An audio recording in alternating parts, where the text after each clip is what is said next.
नमस्कार. विशेषच्या या भागामध्ये आपल्या सगळ्यांचं स्वागत. मी प्रसाद काथे.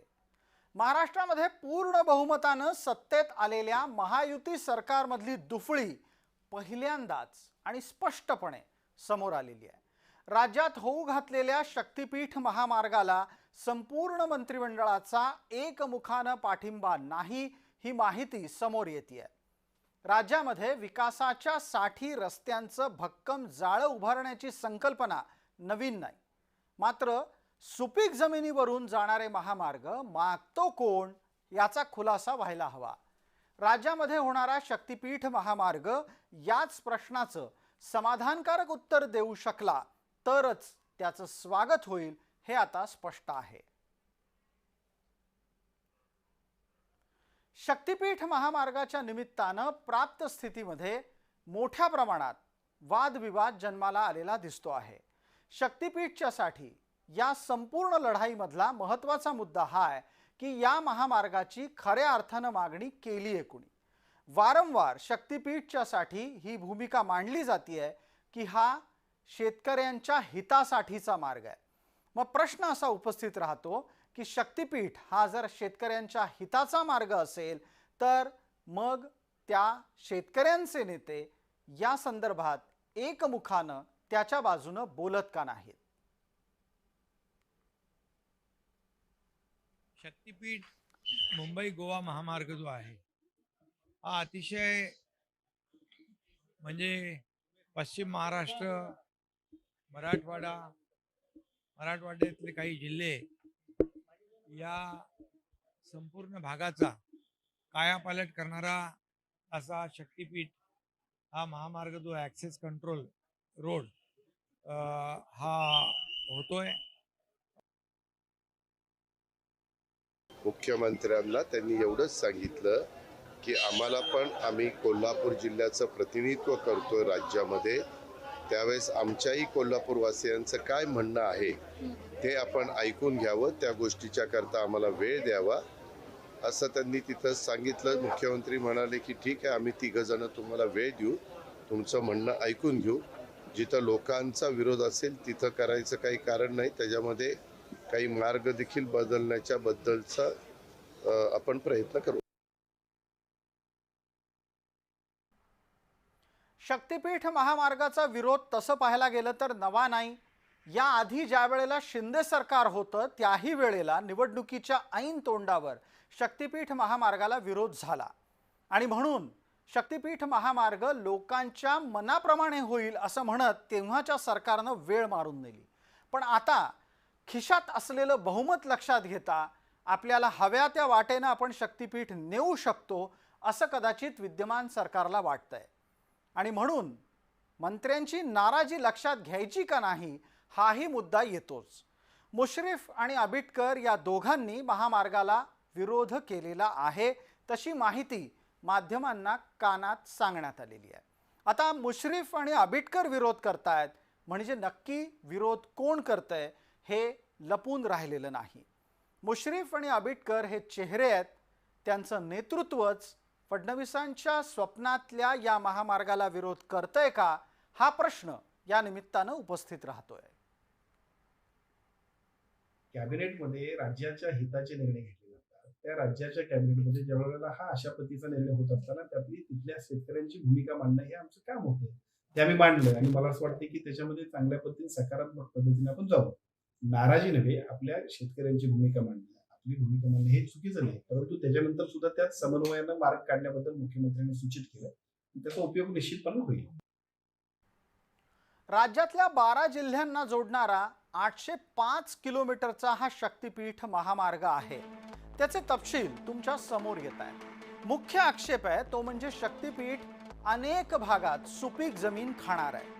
या शक्तीपीठच्यासाठी 86,000 कोटीहून अधिक खर्च केला जाणार आहे. वर्धा, यवतमाळ, हिंगोली, नांदेड याच्याच बरोबर लातूर, धाराशिव, परभणी, बीड, यानंतर सोलापूर, कोल्हापूर, सांगली, सिंधुदुर्ग अशा मार्गाने जाणारा हा शक्तीपीठ महामार्ग नागपूरपासून गोव्यापर्यंत जाणार आहे.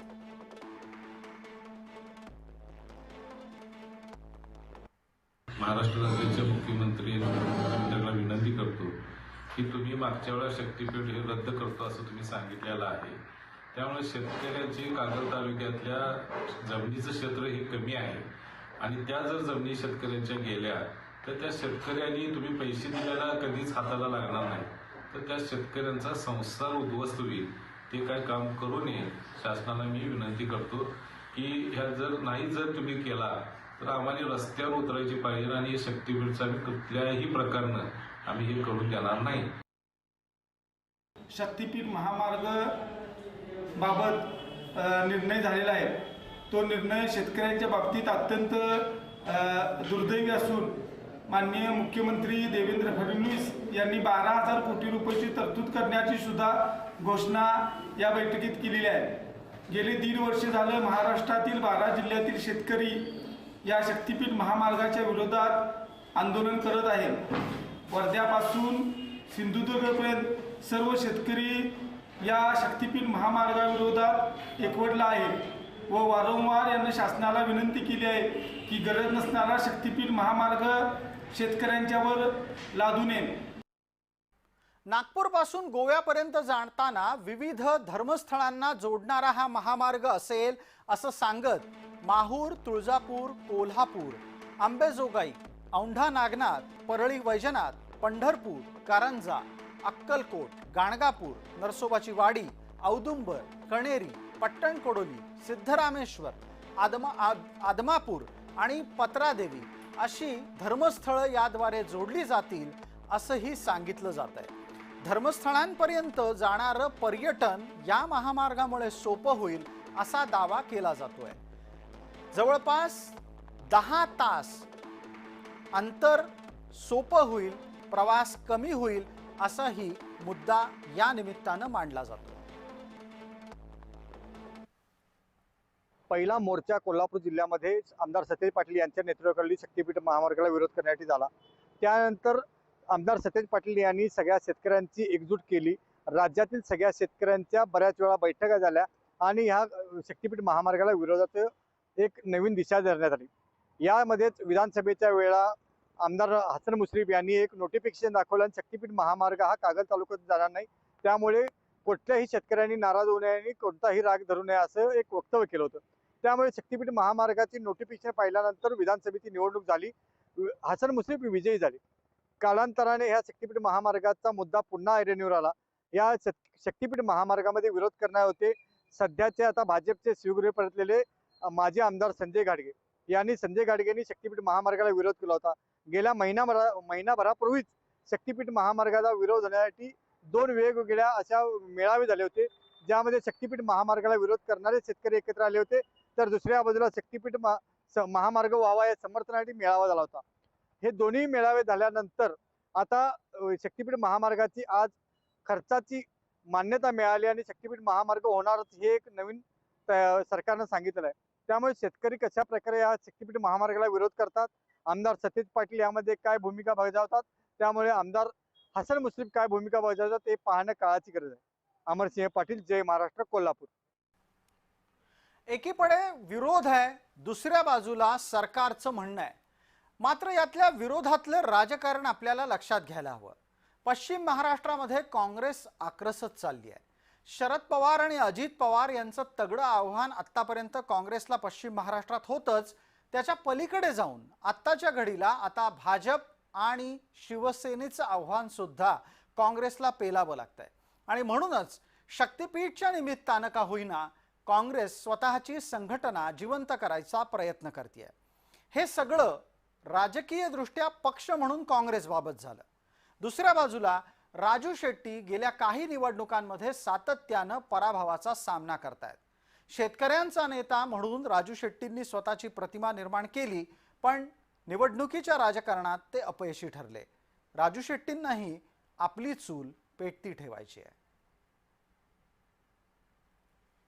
शक्तीपीठ महामार्गाला पवनार ते पत्रादेवी मान्यता दिली असं आजच्या मंत्रिमंडळाच्या बैठकीमध्ये ठरलेलं आहे. अर्थात त्याच्यामध्ये कोल्हापूर जिल्ह्याचाही समावेश आहे. पण 12च्या 12 जिल्ह्यातल्या शेतकऱ्यांचा याला तीव्र विरोध आहे. महाराष्ट्राचं मंत्रिमंडळ म्हणजे महाराष्ट्राचा मालक नव्हे.